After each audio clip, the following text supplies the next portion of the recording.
Hey everybody, Dr. Kennedy here. In this video, we're going to apply the rules and formulas that we learned in the last video. It's going to be fun. We're going to do a lot of different types of statistics problems involving probability. And don't forget to subscribe to my channel if you like what you see so I can make more quality content for you. You do the math. Here's what you're given on the reference table for AP Statistics. You're given the formula for OR, the probability of A or B, is the probability of A plus the probability of B minus the probability of A and B both occurring. So that U-looking symbol, that stands for union, and you can read that as OR. The upside down U stands for intersection, and that can be interpreted as AND. You're also given the conditional probability formula. The probability of A given B is the probability of A and B divided by the probability of B. So those are the two that you're given, and if you cross multiply that second one and solve for A and B, you'll have an effective third formula for the probability of A and B. Now, these are the general ones that work every time, but remember, if events are mutually exclusive, you don't have to subtract off any overlap because there is no overlap, and if events are independent, you could just multiply the probability of A times the probability of B to get the probability of A and B. Okay, so here is a compound probability problem. The probability that a new microwave oven will stop working in less than 2 years is 5%. The probability that a new microwave oven is damaged during delivery and stops working in less than 2 years is 4%. The probability that a new microwave is damaged during delivery is 10%. Given that the new microwave oven is damaged during delivery, what is the probability it stops working in less than 2 years?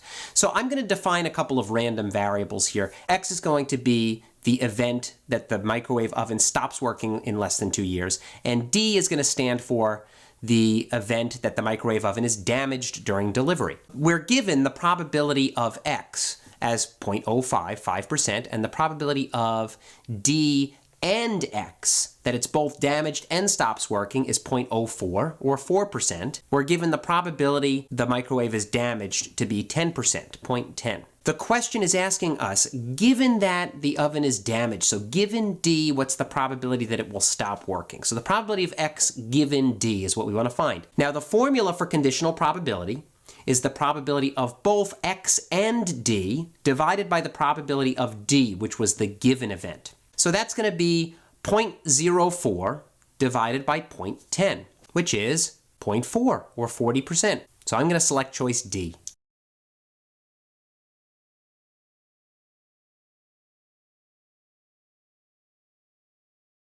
Let's try another one. So here they give us the probability of failure for each component as 0.01, 0.03, and 0.04. If any one component fails, the device will fail. What's the probability that the device will not fail in 1 year? So for the device to not fail, we need all three components to not fail, because if even one of them fails, then the entire thing fails. Okay, now, it's important that they told us the components fail independently of another. Remember the concept of independence? That's associated with the multiplication rule for AND. Okay, so I can simply try to find the probability that A is not going to fail, so A complement, and B complement, and C complement. Remember, complement means the probability of something not occurring. So what's the probability that A does not occur? If 0.01 is the probability that A does occur, then the probability that A does not occur is going to be 0.99. You subtract from 1. Because these are independent, I'm going to be able to multiply each probability. So 0.99, the complement of B is 0.97, and the complement of C is 0.96. Okay, so the product is 0.922 if you round to 3 digits after the decimal. That's a choice, so I'm going to select choice D as my answer on this one.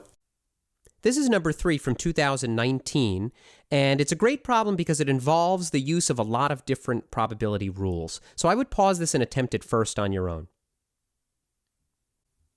So in part A, they want us to consider randomly selecting a participant, and we want the probability that they responded never and they're a woman. So when I hear and, I think multiplication. I'm going to demonstrate the formula, although this is one where common sense might work even quicker and more accurately. So we're going to confirm the answer with common sense. But never and a woman, the formula says to multiply the probability of never times the probability of woman given never. So the probability that they responded never is 0.12.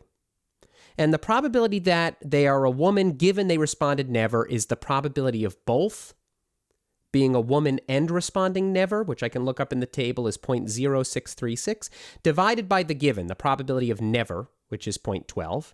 And the 0.12s cancel here, so our final answer is 0.0636. And this confirms common sense. If we just look up the probability of being a woman and responding never, it's the intersection of those two rows and that row and that column in the table, which is 0.0636. Okay, for the second part, we want the probability of never or a woman. So when I hear or, I think addition. I'm going to add each probability and subtract off the probability of both responding never and being a woman, which we calculated in part A. So the probability of never is 0.12, and the probability of being a woman is 0.53, and we're going to subtract off the probability of both, 0.0636. Go to a calculator, and we get 0.5864.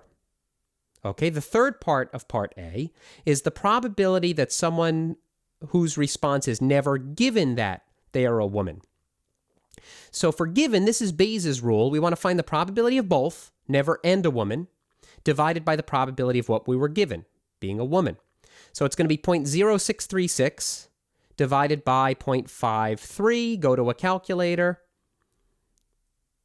and we get 0.12. All right, part B wants us to decide or determine if never is independent of being a woman. One way to demonstrate independence is to show that the probability of never and a woman is equal to the probability of never times the probability of being a woman.